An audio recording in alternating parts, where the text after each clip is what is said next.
Welcome back to week number 30, people. Come with me if you want to live in a world of cinema. I said put the cookie down! But we are watching Terminator! So put the cookie down!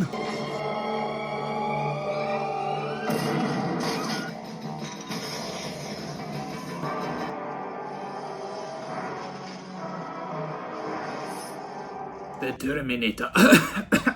The Terminator. Oh god, it was a really good film. Obviously, it's a classic. Now, it is an incredibly groundbreaking idea that it really did push the limits of cinema and storytelling of the 1980s to new heights, basically. It was like a new evolution of cinema, basically, with all the visual effects and the CGI. Incredible. This was also like coinciding with things like Star Wars and stuff as well. So it really is an incredible time to be alive in cinema, and it really does live up even now. I mean, when you look back on it, you're like, God, these are kind of corny when you look at it, and it's like, God, these don't look realistic at all. But you do appreciate how groundbreaking and revolutionary these were. The story as well, they pushed the limits of storytelling beyond, like, I mean, it's like they balanced time traveling, and that's a really messy thing to deal with.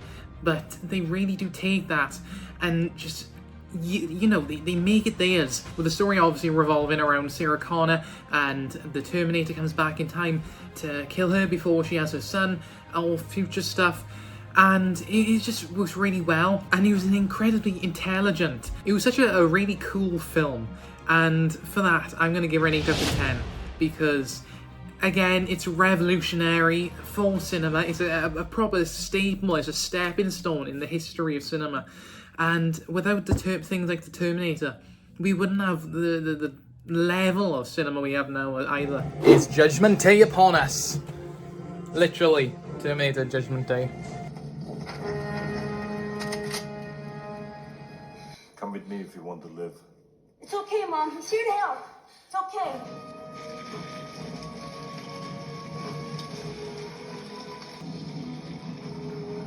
Terminator 2, Judgment Day. And God, they take the story in a way which was so, again, geniusly thought out and planned, and it was done incredibly. The execution was impeccable. Taking the villain, Arnold Schwarzenegger, from the original Terminator, bringing him back, and like the first film where he was there to obviously be the antagonist and kill, it was such a great contrast and really shocked audiences to the core. And it was a really smart play as well, and it created for such an interesting dynamic. Now we have this Terminator here to defend Sarah Connor and her child, but it really did perfectly follow up from the first, whilst continuing the story and keeping it really fresh and exciting, and expanding on this whole like time travel, being sent from the future, and actions in the past which leads to the events in the future. Incredible. And it just really does expand on this entire concept as a whole. So I'm going to give it an 8 out of 10, on par with the first. I can't say it was any worse, and to be fair, equal one.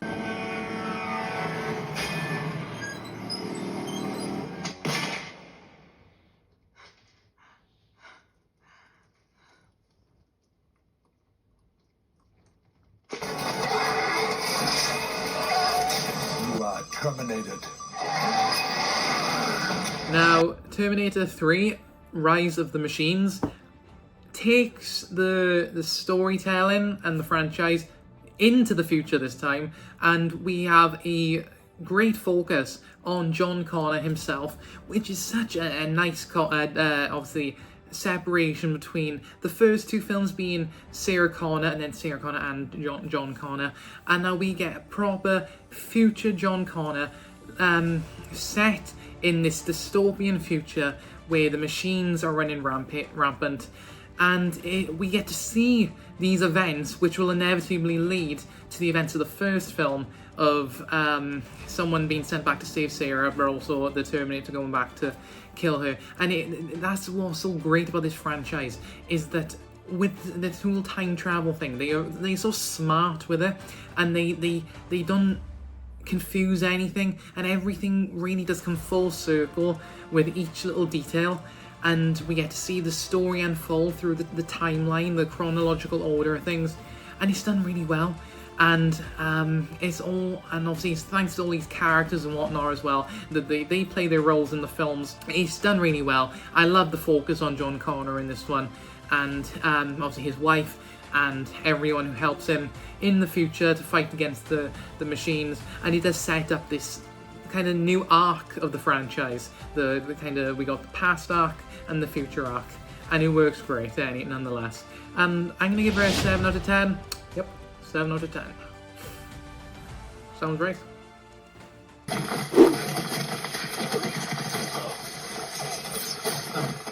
It's yours.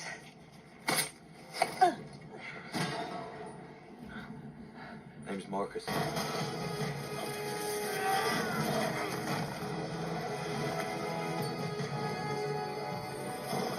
Terminator Salvation. God, it takes the story yet again to a new length, and we focus on this instead of focusing on the time travel type stuff in this one.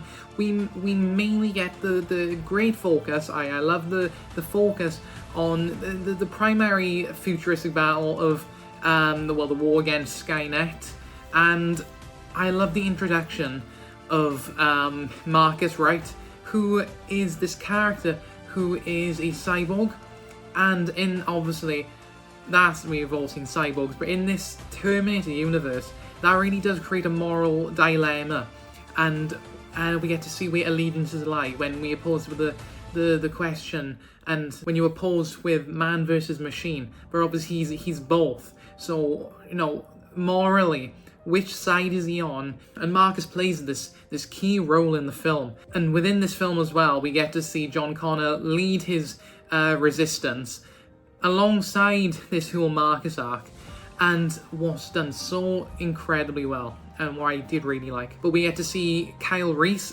being the man who goes back to save Sarah Connor from the first film. So we are seeing this story unfold in the future tense now, and we are literally seeing the events which led properly to the first film, and seeing it all come full circle is done so well. I wouldn't say this film is as good as the previous ones, but it's really satisfying nonetheless to see this whole story continuing to go and continuing to follow the circle and displaying the events through this chronological timeline. Also, something I wanted to say about the other films as well is that the casting in these films are fantastic as well. Obviously, like, you got Arnold Schwarzenegger, you've got Linda Hamilton. So when I say this film is a 5.5 out of 10, by no means does that mean it's a terrible film. It just means I prefer the other ones more. It's a great installment to this franchise. It's a machine that kills humans. Uncuff me. No, you're under arrest. A part that kills humans is confusing to you. He hasn't aged. Not a bit since I saw him in 1984. My existence is inevitable. Why can't you just accept it? Protect Sarah. With Terminator Genisys, when I've been talking about this franchise really coming full circle and playing into itself and depicting the timeline and the history of events, this film really does finally close that circle, because we follow Kyle Reese going back into the past, back into 1984 to save Sarah. But what I do really like about this film, and what I like about it more than perhaps the last one, is that instead of, obviously, if he goes back in the past, we've basically seen the first film play out again. So we get to see this kind of alternate timeline, really, where Sarah is raised by the T-800 reprogrammed, and she calls him Pops. She's raised to fight, and we get to see this kind of different past that Kyle Reese obviously wasn't expecting. And with his help and with Sarah, they go back into the future to prevent Genisys from happening. It's such a great difference between the first film and this, and we get to see it in a fresh story. It's really, really cool, and see a different side of Sarah Connor as a character. It's nice to go back to the roots after following John Connor for the last couple films. That is what this franchise does well, is the mythology of the Terminators and the future Skynet. It is all great, and I'm going to give her a 6.5 out of 10. The way, again, it plays into itself full circle, yet keeping everything fresh and twisting the reality of the story now. And it really does kind of mess with the timelines, but when you mess with time travel, that tends to happen. So I did enjoy it. Terminator Dark Fate. That's so stupid. So you're Carl. That's what everyone calls me, yes. I'm never gonna call you Carl.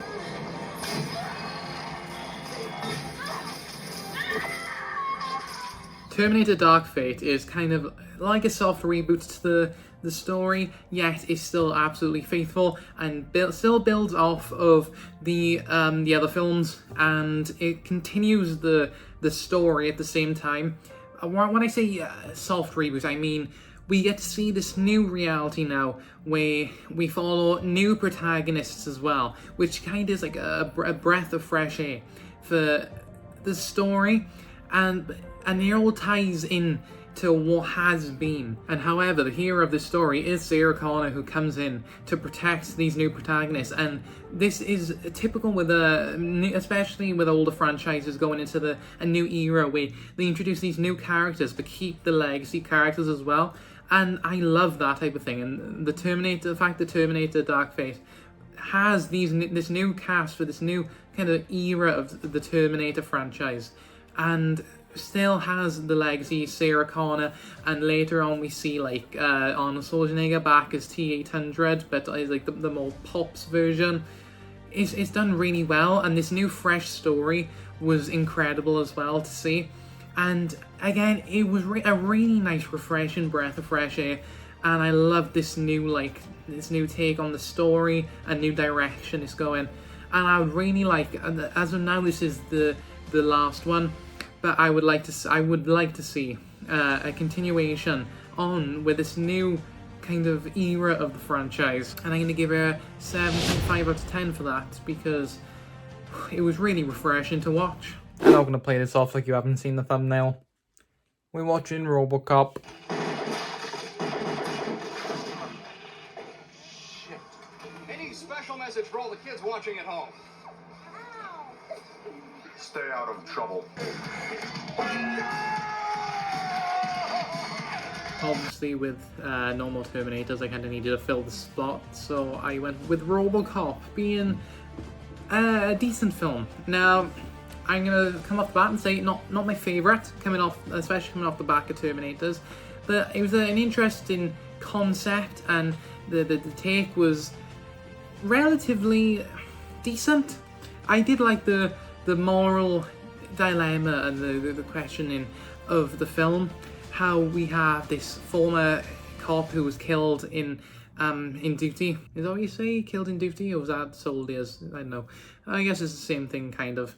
But he was killed, and this big company has a untested operation of bringing him back as a cyborg, and he obviously they program him to follow their commands. But that's where the moral questioning of the film comes in, and we see RoboCop kind of develop a conscience, or what really could be considered a conscience for a cyborg, and it's a decent portrayal of that. I wouldn't say it's anything too exciting, and it was a bit like corny kind of, but at the same time it wasn't awful. The main parts I liked were the more, he's still a man, even despite being in like this metal body, really. He's still kind of trying to reclaim his humanity, and ultimately does, and turning on those who were his masters, basically. I'm gonna give her a 5.5 out of 10. Could be miles better, but also, yeah, I'm not gonna say it was awful either. You are simply a machine. I am a machine. I give you RoboCop 2. RoboCop 2 builds off of the first film, and now that the character of RoboCop is now kind of like famous, amongst the city and is accepted broadly across, like, you know, all the civilians and whatnot. He's kind of like this like local superhero. And he still serves the same duty now, still going out and protecting those who need defending on kind of his own accords now. So he, following the first film, he has kind of reclaimed part of himself and his humanity.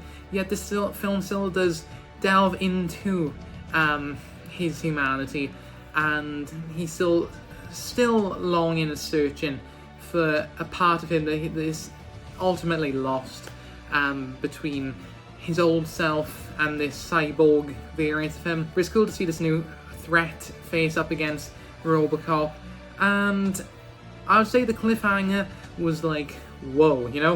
It's kind of like, God, I need to keep watching now to see how it ends. The cliffhanger was like, I've got to finish it now. So for that, I'm going to give it a 0.5 out of 10. I'm not entirely as enthusiastic about RoboCop. It was a decent watch, not too thrilling. Say cheese! Cheese! Good night!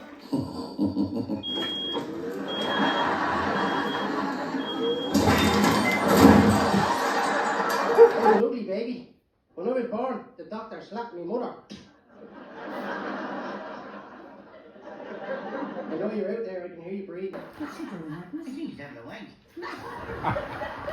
Mrs. Brown's Boy. Now, I was debating if I should put this on because it's more of a silly TV show, not like a serious story driven, though it is Gar's story. It's literally a goofy sitcom that's filmed in front of a live audience. It's a comedy show. It's nothing too deep, really, but it's entertaining, you know? Each episode is packed with so many jokes, and they always land them, and you can see the heart put into this and how much they enjoy it. It's hard to kind of rate this amongst the other films and shows I watched, because unlike everything else, this isn't a serious show. It's a comedy. It's meant to be lighthearted, and that's fun, and I had fun. So for that, first off, I'm going to give it a 6.5 out of 10, and that doesn't mean it's bad, because it's really entertaining and really fun. But I can't rate it too high either when compared to all these other brilliant films and shows I've seen with these deep stories and whatnot. So Mrs. Brown is just a really fun sit down. You watch it, you know? And why have I still got these on right now? I should switch these. Terminators, I don't know. And it's so funny, they land the jokes, and they're all a family in real life as well. And you could see that, and you can see them, how passionate and how just much they enjoy working on it and just bringing laughter. And that's what's important. Go get them! Oh man, you should have told us. We can bring out the cake later, or should we just eat first?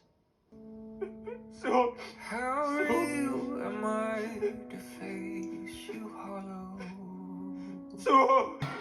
The sum of the horizontal distance traveled is proportional to the square of the speed.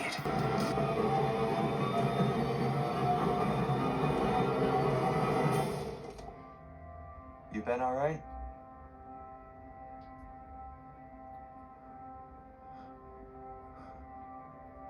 Now, Weak Hero absolutely blew me away. I was going to give it a 9 out of 10 when I started recording this. Ran up it to 9.5. Why am I telling you the score at the start rather than at the end like I normally do? Because I want to say that it's near perfect. I'm so tempted to give her a 10 out of 10. And you know what I am? Screw it. I'm going to give it Weak Hero a 10 out of 10. Thinking about it, because since I watched it last year, I watched this back summer last year, obviously, it kind of left this emotional toll on me. In a way that, when I think about it now, I really want to rewatch it and relive just how impactful the story was and how emotionally charged and fueled the story was. It was so beautiful. Even thinking about it does something inside of me, which I can't really describe, but it makes me feel a certain way, and I want to rewatch it, to re-experience that, and there's a good chance that this year, 2026 movie marathon, I will. But for a show I went into thinking, oh, it's just going to be a K-drama, we'll watch it because I like Squid Game, it really did leave such a lasting impact on me. Between the characters, don't ask me the names, I am awful. Their faces have remained because I am so connected to the characters and I care so deeply about them. And and it really does revolve around the character. This is one of the shows that does revolve so heavily on the characters and not really anything else, but the characters are the heart of the show, and their friendship is the heart of the show. Such a crazy story, really, when you think about it, in like a realistic setting. It's such like a baffling story, and how they end up in them situations, and how it's even, like, how events even transpire. But the way characters' emotions are played, emotions and relationships are built through this show and through events, and how they are challenged. Not only do they gut punch, but it emotionally gut punch me as well. It's hard to explain. You have to watch it for yourself. And I'm not going to say anything about the story at all, because it's one of them that you need to go in on your own and watch it. But it was so unbelievably beautiful, and it really did leave such a lasting impact on me. And the difference between season 1 and 2, and the emotional and mental effects he had on the main character from season 1, and that follows him into season 2 with a new setting and a new cast, that's all I'll say. Yet nothing from season 1 left him, and it all still played a crucial role.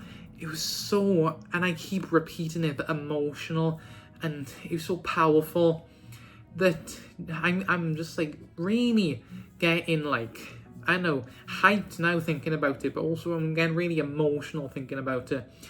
So yeah, that is why I'm gonna say it was perfect. Now, that is the end of Terminator Week. Thank you very much for watching, and I hope you enjoyed. And don't forget to leave a like and subscribe, or I will terminate you. I will come back from the future and kill you. And I hope you look forward to week number 31. So come with me if you want to live in week 31. And don't forget, I'll be back.